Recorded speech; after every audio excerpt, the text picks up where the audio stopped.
How do I find healthy ways to know I'm enough if I don't have physical intimacy? What's going on, you guys? Tyler, your wandering therapist here. I'm flying solo again without Brannon today. As I mentioned in our last episode, Brannon is being a family man right now and getting some downtime. He took his whole family to a beautiful place down in southern Utah called Lake Powell. And it's just a beautiful, amazing place, great place to recharge. And I hope he's having a lot of fun there and getting a lot of good time with his family. So I'm excited to be here with you guys today. And it's probably my turn to cover a little bit anyway. I think he's covered me a little bit in the past few weeks anyway. So um, just a couple of things mentioned really quickly. We're getting really close to the Rising Sun Retreat. Really excited about it. September 25th through the 28th in Bear Lake, Utah.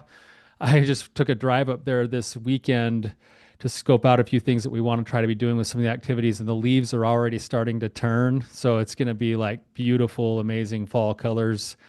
And we've got a really good group of men that are already coming. We have just a few slots left. So if you're interested, risingsun.org, we would love to have you. It's like the hallmark thing that Brandon and I do. You will not regret it if you decide to pull the trigger and come. And if you feel something burning inside of you and you've been holding back on it, uh, I'd encourage you to step in with that courage and come join us and see what it's about. So, secondly, we're going to have another caller today, which I'm really excited about. We love having callers. Therapybrothers.com. Go there. If you have any questions, anything you want to bring up about your own journey, your own recovery, whether you're a couple, a single, divorced, together, we would love to be able to field your questions and have a discussion because you are the secret ingredient to this show. So please come join us. We'd love to have you. You sign up over there, and you'll just get a slot on a time slot, and you'll come on and record with us. So we'd love to have you. Um, we have a return caller today. He's been with us a few times now. I don't. We haven't scared him away yet. So he's been known as Buzz, and now he's also known as Micah. He's done both. But Micah, welcome to the show. It's good to see you again, man.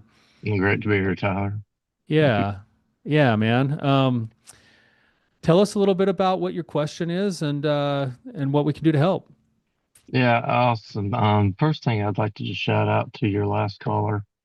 Um, that takes a lot of courage, and I salute her for that. And that was heavy to listen to because as a former addict or addict in recovery, I could put myself in her husband's shoes in so many places in my past, and I just want to give a heartfelt shout out that took some courage, and I appreciate that. That's awesome, Um, man. Thanks, Micah. So yeah, so what I'd like to ask today is I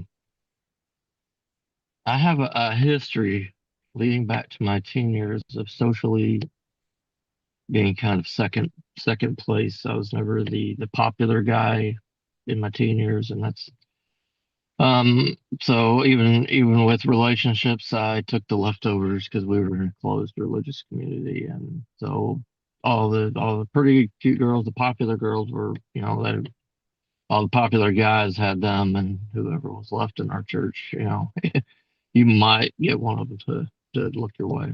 And then when I was 21, I was engaged to be married to a lady, and 2 days before the wedding, she gave me the ring back while I was at my bachelor party. And so ever since then, I that was another sign to me, symbol to me that I wasn't good enough for somebody once again. And I went 7 years without dating until I dated my wife I'm with now because I couldn't take the risk of not being good enough for somebody else. Being no, thank you, this isn't going to work. I just couldn't do that again. And then through my addiction years and everything, my wife, I can't fathom how she felt through this time of her feeling like she was not good enough. I just can't comprehend, wrap my mind around the hurt that I put her through. Um, But now we've been for just a little over 4 years now in an in-house separation because I had relapsed, and she needed some space, and that space is still ongoing. And I know that my being good enough, my being worthy does not hinge on my physical intimacy is, but it's still, I can't because of my conservative upbringing. That was something that you saved for when you said I do. We didn't even have physical contact during courtship. So physical contact, physical intimacy was because a girl would say I do to you and spend the rest of your life was like the stamp of being good enough.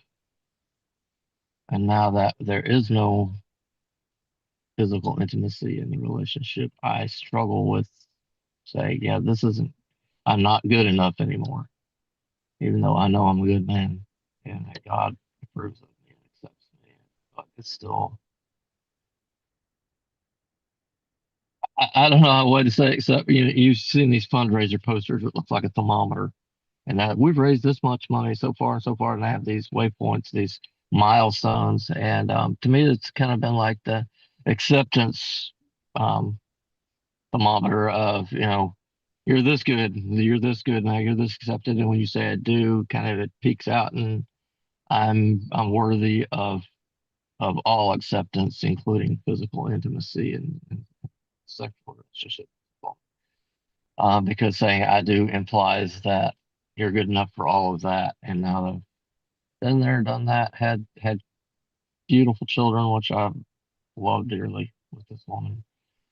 I'm good enough to pay her bills, to keep the house, to do my share of the domestic, responsibilities, do all these things, but I'm not good enough for physical intimacy. And I really, really, really struggle with this, finding ways to tell myself, yeah, you are good enough. You're acceptable without this component in the relationship. And I know it's not healthy, and I throw that back on her.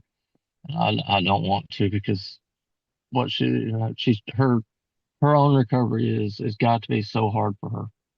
I can't imagine putting myself in her shoes, but I've got to get some help with this. So yeah, go. Gotcha. So if I'm hearing this right, and there's probably a lot more to the story than what you just shared with us, Micah. There's been a hole inside your heart about not measuring up or being good enough, almost maybe since almost you can remember. Yeah, And in the process of trying to fill that hole, whether it's been through ways that you were taught about physical and sexual intimacy, or ways that you socialized yourself through whatever addiction, pornography, or whatever else, the way you were taught about sexuality. Maybe there was some lifetime experiences. There's obviously a previous engagement, and then also a current marriage that go into this that factor all into it. Um, if I'm hearing you right, the message that you've been living as if it's true is that the ultimate stamp of approval is when a woman will engage with me physically or sexually. yes, Yeah. Okay. And we can maybe even look back even just a little bit of what you said and almost see the dots, maybe wanting to try to start to connect as to how that story could get could become that way. Right. okay, Um, I don't think it's actually out of the ordinary. I think your question is actually pretty common. Like if I was to, if this wasn't such a vulnerable topic to talk about, and if I was to throw this out to our whole audience and say, how many of you people relate to this right now? I would bet you'd get a whole bunch of people saying, I've totally felt that way too, but never even put words to it before. So I don't think you're out of the ordinary. And I think this is actually a pretty normal kind of issue to wrestle with, maybe more so than you think it is. So I'm glad you're here and willing to talk a little bit about it today. Um, there's a couple of thoughts that I have. There's like three different paths in my brain that I'd like to go down with you, and I don't know if we'll get to all three or not. So we'll go with one, and then we'll go with another, and then we'll go with another if we get to it all. All right. So the first one is that we as human beings, on a certain level, we're kind of wired for attachment, connection, even physical touch, right? So, mm, we've talked about this on the podcast before, but the Romania orphanage studies kind of illustrate this in a pretty stark way that these infants who were staying in this orphanage, they'd get enough food, warmth, shelter, but they were having massive emotional problems, and some of them were even just dying out of the blue. And what they found is that it was the physical touch element that was actually a necessary piece for these children as they were trying to develop and have their brains grow and basically have survival. So, on a certain level, what you're feeling is a normal feeling to have, that we all want to have some level of kind of physical connection with people, right? That's why, like, when somebody dies and there's no good answer, a hug is the best thing you can give somebody, right? So, you have that already going on inside of you. The question is how did that kind of a physical need, human need, get wrapped up into the storyline that you either are or are not acceptable or valuable or important or lovable if you don't have that, especially physical touch or sexual intimacy with a woman? Where do you think that those, if you could, just think about that for a second, where do you think those dots connect even further in your life? Um,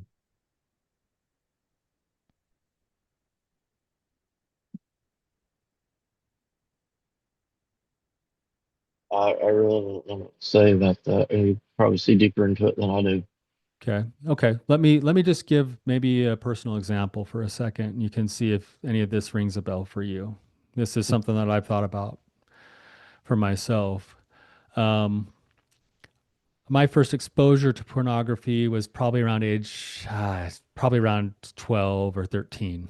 Um, and something inside of me that day sort of kind of just like came alive. I didn't even know it was like, I didn't really know what it was, but it came alive. And then over the course of like my teen years, it went from like curiosity, and then it turned into like entertainment, and then it went from entertainment to like emotional coping. And I started to realize that this thing did something to me that like really made me feel, it was almost like medicine. Mhm. And I had a few traumatic events happen in the process of this kind of sexuality thing developing inside of me. And I believe that my pursuit of those sexual things eventually kind of came to an intersection with a way to cope with my needs emotionally. And Yeah. that's where it started to formulate like different beliefs about myself, my sexuality, everything else. And eventually what it came to is that this was such a powerful solution for so many things in my life that it kind of made sense that maybe it could also fill the hole inside of me that maybe I wasn't enough. And so I could get this little bit of respite every time I'd go and look at porn, or every time I'd go and have some kind of an interaction, or even all the way into my marriage. It became the place where I was trying to extract an answer from my wife that I was good enough rather than offering my good enoughness to her and letting us share in that together. Right. But it kind of developed that way, and I didn't even know it was developing that way because of how slowly it developed through the combination of being a teenage boy leaning into having to learn about sexuality with all of the things that I was taught, both healthy and not healthy, plus the emotional problems that I was trying to solve. And when those two things intersected, it became like the most powerful medicine there was. So it made sense that that would maybe be my answer to these bigger, deeper questions. Does that make Yeah, sense? yeah, definitely, definitely, definitely. Because I look back, and the vast majority of my addiction process, the events during my addiction, was because I felt like I was good enough for somebody. I was acceptable to somebody, even if it was in my own mind, in my imagination. I was good enough for somebody in that moment. And of course, afterwards, you feel like a failure because you just failed yourself and your values again. And now you're doubly not good enough. And yeah, Yeah, that's the twisted part of the brain and how it works is because we think we can take ourselves there and feel like we're getting that answer, but then in the aftermath, we kind of come to our senses again and go like, "Oh, Like, I heard Yeah. another doctor, he called that like that moment right after you act out, like you get wrapped up in all that denial and everything, and then right after you act out, he called it post-nut clarity. And all of a sudden you kind of like, you know, you kind of like come to your senses and you're like, Oh my. oh my gosh, like what did I just do? I just betrayed my values. I didn't get my answer. I'm still empty. It's still not the solution, even though it sure felt like it was promising me that's what it was going to be. Right. And you think about that process and then taking that into a relationship where now there's pressure on the relationship all the time. Think about the pressure your wife must have felt over the years without even knowing what was really going on to be the answer Oh and yeah. then never have it quite satisfy or be the answer. Oh, I can't imagine. It's Yeah. just, yeah, the hurt is just had been huge. I can't. Right. Yeah. And again, I'm not saying that to make you feel bad about No, no, yourself. totally. Like, I can sit in it. That's fine. no, but I'm saying that this is a pattern that's really common in marriages. And a lot of marriages don't even realize that this is happening. Where I have this happen so often, where a husband comes into my office and he's like, "All we need is just more sex because that means that then I feel safe and I feel good enough and I feel this and I feel that." And I'm looking at the wife and she's going like, "It feels like a bottomless pit. Like I don't have any more to give, and it's never gonna solve the answer to his value." And then what happens is that then she feels worn out. She feels like a failure herself. She feels like all these other things start to happen. Begins to be resentment. And then the marriage starts to go further and further distant. And it's not that the physical intimacy is the answer, it's the way the physical intimacy is being treated in the relationship that's going to be either an enhancement or it's going to be something that becomes something that starts to split the couple further and further apart. Right. So, so your question then is how do I'm starting to recognize this inside myself, and you'd be probably betraying yourself if you're like, I want to kill off all need for physical touch because that's probably not authentic to you. But you do want to change how you view physical touch as it relates to your value.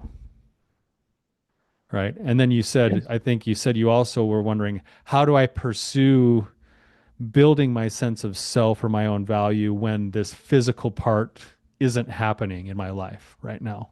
It's Right. physical slash sexual part.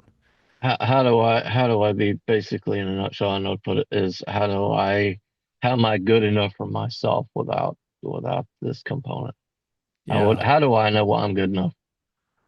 How can I Yeah. build that? Yeah. Good. This is a good question. And I think there's like probably a few different things that could work in conjunction to help with this overall process. So the first question is, how did you come to know you weren't enough?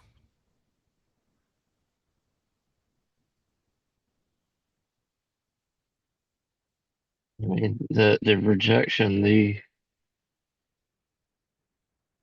rejection, it's been 4 years now of no physical intimacy in the relationship. And But you knew you weren't so enough before that. well, You believed that.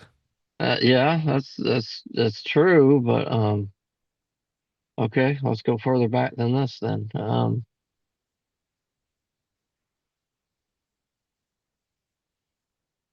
I don't really know when that started.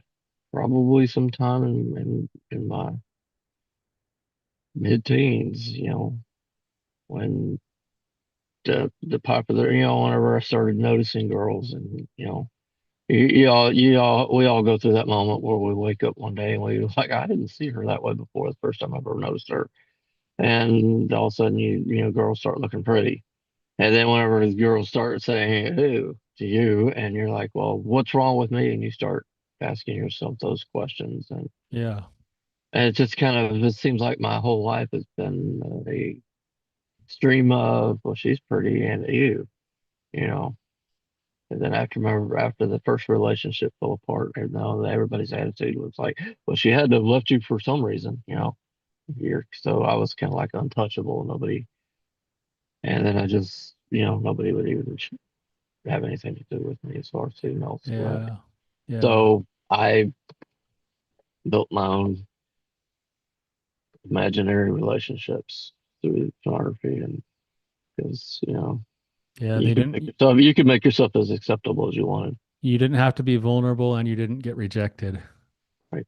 Yeah, yeah, that's right. Okay, so stick with me on this for I just don't a know if that second. answered your question. It Go does. ahead. It does. Yeah, I want to go a little further with it for a second with you, if it's okay. Sure. Um, so let's say you're a young teenager. You start kind of noticing that there's something really intriguing about these beautiful girls that are around you.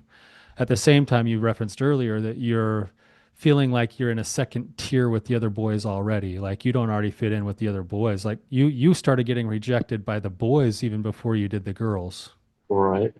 Okay. A little background on that is our group was part of a church from another church that the pastor said, I feel I've led you this congregation as far as I can. You guys can decide where you want to go from here. But I personally, I'm going to go attend this church in another state. And approximately half the church literally sold everything they had and went with it. So this church and where I'm at in Arkansas now, the Missouri congregation integrated with the Arkansas congregation, and we were like part of it. We even growing up, all through we were always known as part of the Missouri group, and it never integrated. We got here, and all the kids, the boys that grew up in in this circle and this congregation, they just became a tighter clique, and we were just kind of the ones who hung around on the periphery of it, trying to be accepted and popular. And if you're cool enough, you could get conditional acceptance. But yeah, Yeah. Okay. I never hit that. Yeah. Okay, man. I'm looking at the look in your face and I can see that even as you tell the story, there's a little younger teenage part of you that's reliving that stuff and feeling some of that pain of rejection. Yeah, Yeah, it's still there. It's buried inside of you. I can see it coming in your eyes right now. yeah, Right. Yeah. Here's the point, Micah. And man, I'm getting emotional thinking about this for you, like, and thinking of all the other little boys that probably have had something similar. You didn't know it at the time. You didn't know it at the time, but you were having what's called an emotionally corrective experience, but it wasn't very corrective.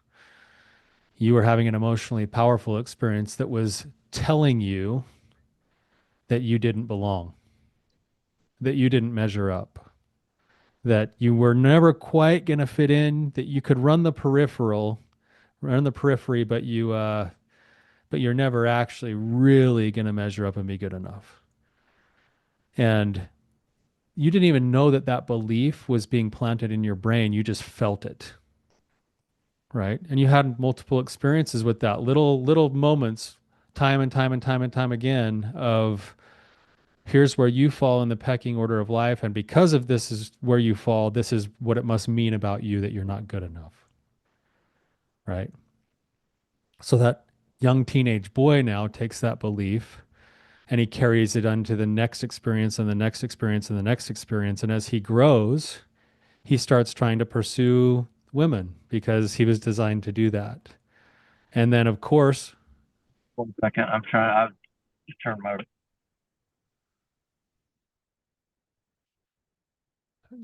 I just lost your microphone.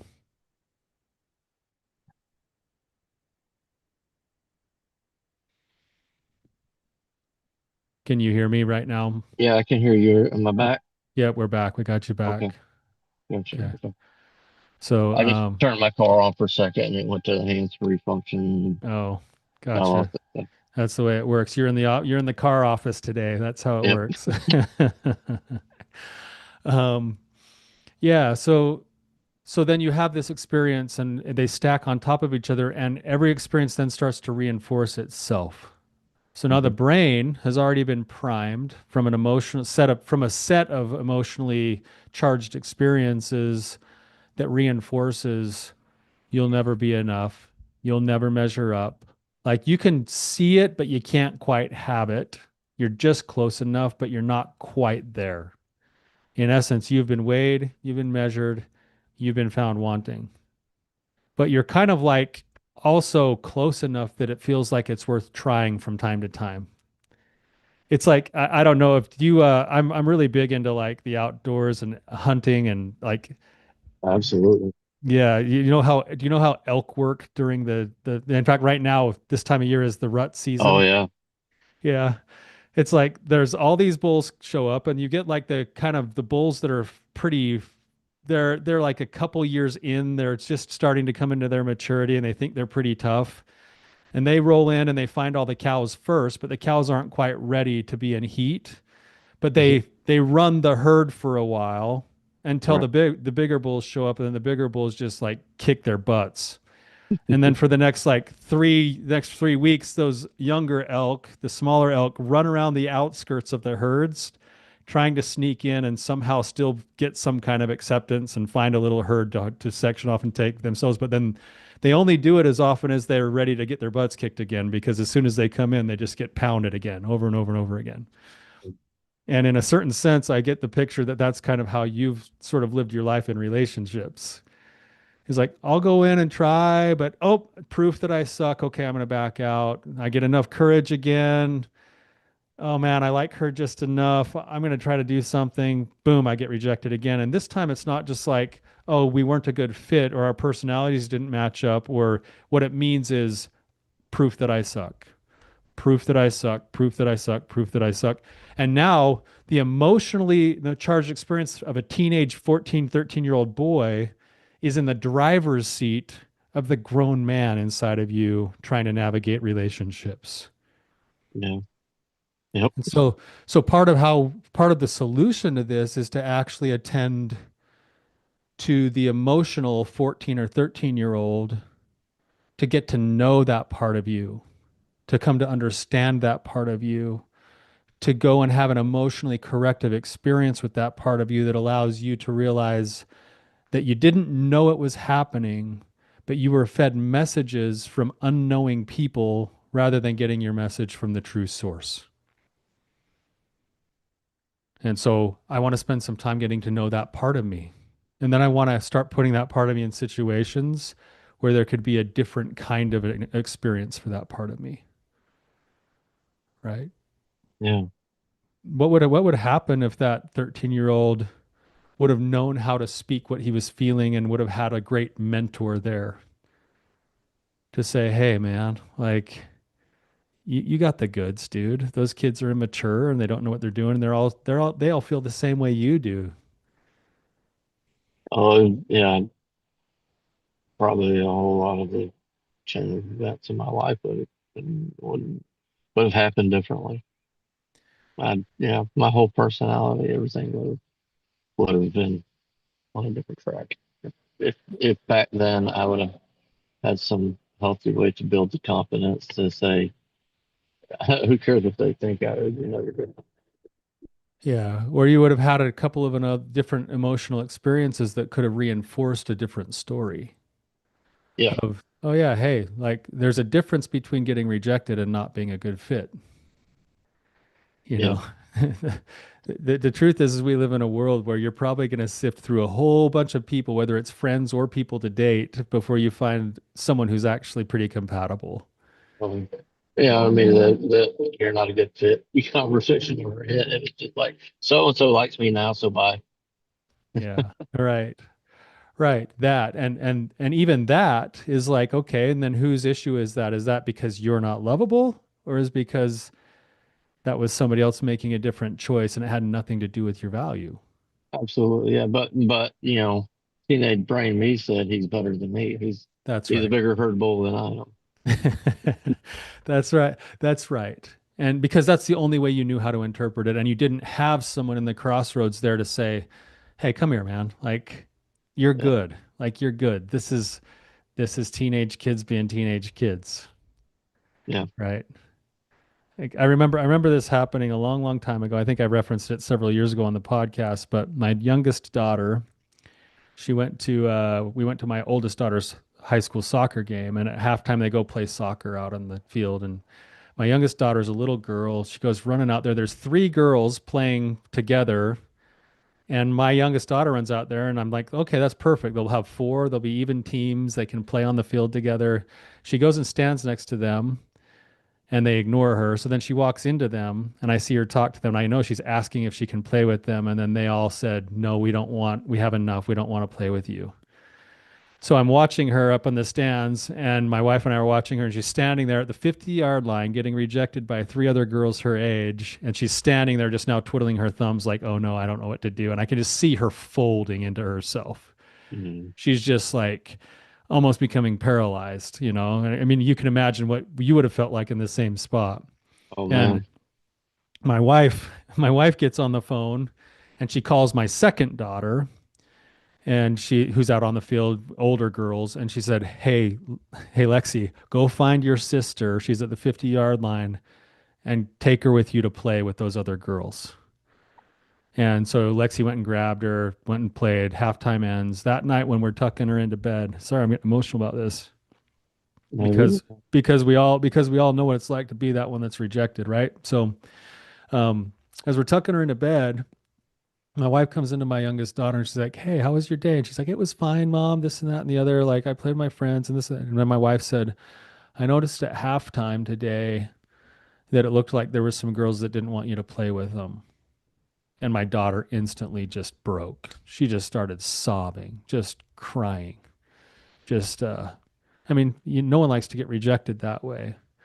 And I thought my wife was so brilliant because she sat there with her and she said, "I know that hurts so bad." And she said, "But I want you to know that that has nothing to do with you." She said, "Those little girls, they don't have social skills to know how to play with somebody different. They haven't been taught by their parents how to be inclusive, and they have some problems. And they're going to have to figure that out, and that is not your fault." Um, oh my gosh. My wife just took what was shame to my daughter and she turned it into humiliation. She turned it into this like moment of, yeah, what they did wasn't very nice. They weren't being nice in that moment instead of you suck, right? And in a certain sense, Micah, that's kind of what you have in front of you right now. You got a 14-year-old self that needs the equivalent of my wife to step in and say, "Hey dude, like you're living a lie." You have day-to-day interactions with yourself, little small things that are happening right now where you feel rejected and you just automatically believe the truth. Every one of those moments is a crossroad to meet yourself in a different way and to do something different than the autopilot has always done.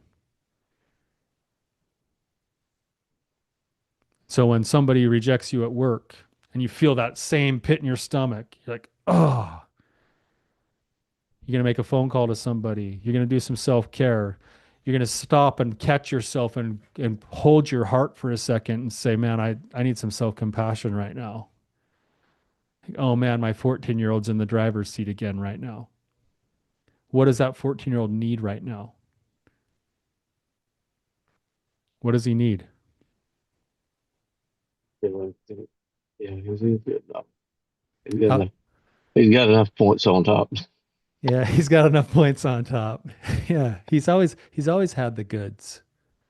He was in a different situation, but he's always had the goods. And the truth is that the goods were planted in there by somebody different than who he's been getting his answers from his whole life. Yeah. You didn't realize it, but you were letting other people, other flawed, broken human beings dictate your value rather than letting the true source feed you your value.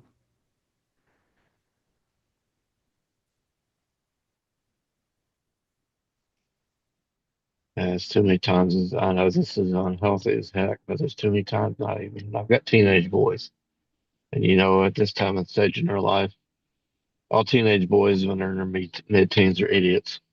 And and yeah, they go on a stage every once in a while. It's a let's roast and rage bait dad for all afternoon kind of thing. And I have a hard time letting that go. Not taking it's not once again I'm turning to somebody else for my acceptance. So when the boys want to taunt dad, I mean, the other day I had him pick up my guitar from my guitar shop having some work done for it, and he, he gets home. He says, "Your devil's instruments in the trunk of my car." And I come back with it. Would he come back? Well, we're all different devil's instruments. We're just doing the Lord's work. And but I ate at that and ate at it, and it ate at me, ate at me, ate at me. I'm like, and I'm sitting there, spend the whole weekend going, should I give this up for him? Does this really bother him? Does this really offend him? Does he really think that this is offensive? I finally had to go ask my 18-year-old daughter, hey, do I need to go ask him about this? She said, no, he's just being an asshole. So I'm sorry for the word, Yeah. So, and I just had to find, it's just, even now, even with my kids, I constantly, trying to be good enough for them because I feel in so many ways I'm failed there. Constantly trying to play catch up, and maybe I don't need to play catch up. Maybe I just need to start right here. And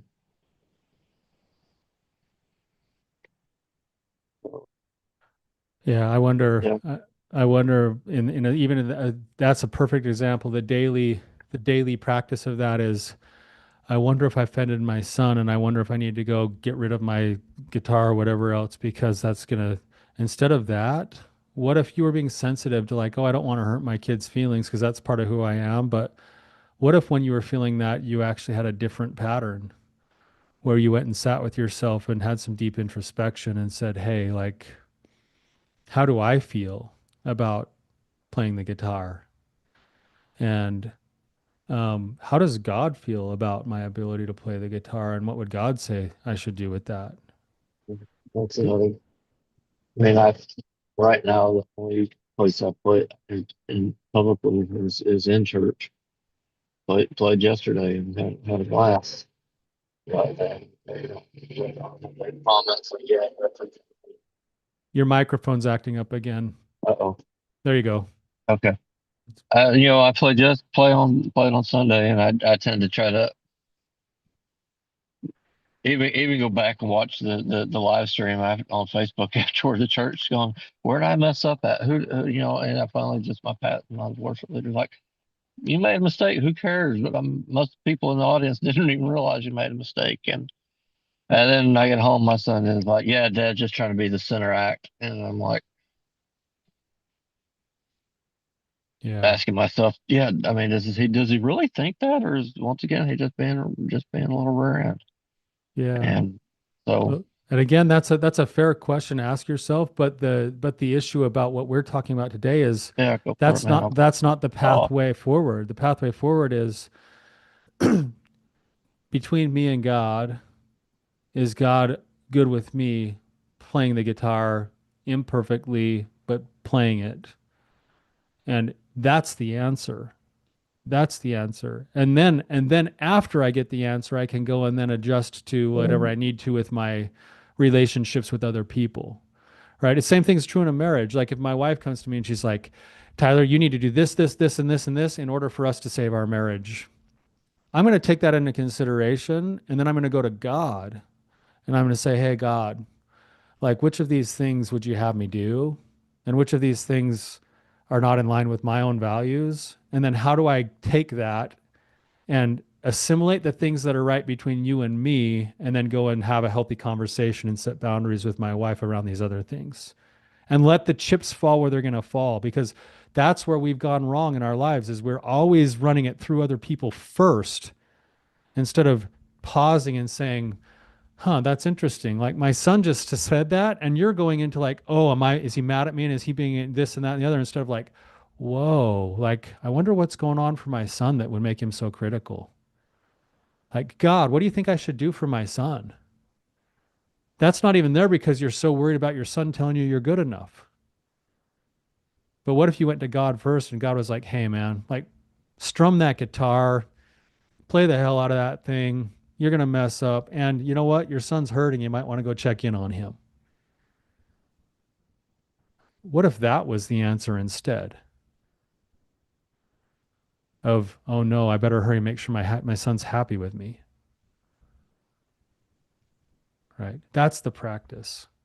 So I'm going to pause. So here's, I know we're out of time, getting close on time here in just a few minutes, but the day to day, anytime that questioning steps in, anytime you feel, I don't know if you feel it or not, I feel my own, like your 14, 13-year-old kid that's like wondering if he can fit into the herd. Every time that comes up, I'm going to encourage you to do something. You're going to pause, take a big, deep breath. Maybe two or three of those. Just breathe. Then you're going to notice what's going on. And you're going to say, man, I feel this tightness in my chest. I feel my jaw clenching. I feel my head spinning. I'm starting to ask all these questions. I'm feeling anxious or I'm feeling fearful. Or I'm feeling like not good enough, whatever that is. I'm going to give it a name. I'm feeling my sadness or my shame or my 14-year-old or my rejection, whatever. I'm going to give it a name. Then put your hands over your heart.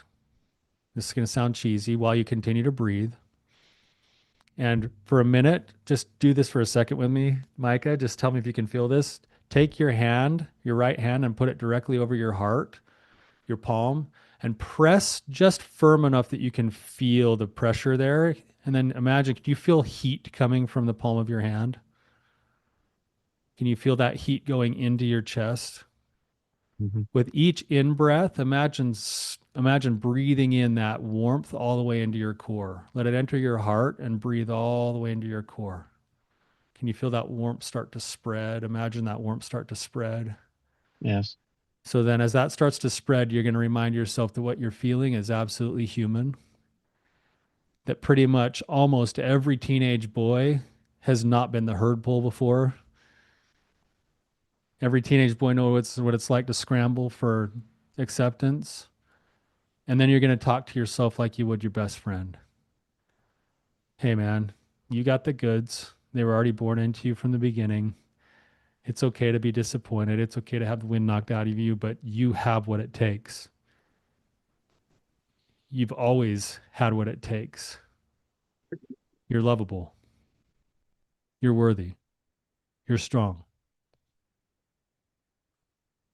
And then you can take your hand off your heart and go about your day. What are you feeling right now? What are you thinking right now, Micah? Hopeful. Yeah. Feeling, feeling hopeful. Yeah. You know what's I cool don't about have to walk this? out. I don't have to walk out the door every morning feeling like, yeah, I wasn't, Yeah. go to my job and feel like I'm just enough for the people at home. I come home and feel like I fill in a necessary slot, and that's it. Yeah. Yeah. Even the slot that you're feeling is also part of who you are. You're a guy who lives with duty and loves his family and like takes care of his responsibilities. That's who you are. I know, Yeah. I know I'm slipping up, and I never forget it. Even if you don't get a hug. I, Yeah. Um, yeah, man. Well, I'm feeling a ton of love for you right now. And I feel like there's a whole bunch of other wounded little boys listening right now that also might just consider that they don't have to live that way anymore. Um, so, so every time this comes up, the good thing is that if you spend a lot of time in your head being critical, you get to practice this a lot of times. So every time you notice it, you're going to meet yourself with that exercise. Um, in addition to that, your daily charge, which you've probably heard on the show before, I just talked about it in the last episode, and then having a good team, like making sure that there's a couple other people in your life that can just hear and hold whatever it is you're processing. And then on the deeper side of things, I think if you're doing any one-on-one therapy with anyone or something, I think you have a gold mine of opportunities for some ART or some EMDR or IFS if you have a good therapist that can do that. So, no, no, there. yeah. Okay. And if you need help with that, then, I'm sure we can get you connected to somebody who's really good with that kind of stuff. So, um, Any Right last, now, my our focus is she's already has knows she needs that, and she's committed to starting that. So cool, right now, my focus is taking care of her first. cool. I mean, that's whatever you got to do, man. But you can also take care of yourself in these other ways. Yeah. So, thank you for your willingness to Thank come on and be so real, man. thank you so much. I really appreciate you. You have no idea what this means to. Yeah. Well, yeah, man. I appreciate you willing to come on and share yourself the way you do, and appreciate the listeners who are here that are probably providing some kind of support without you even knowing it right now. And and yeah, thank you. Thank you. Thank you to our listeners. Until next time, you guys keep on keeping on. Awesome. See ya.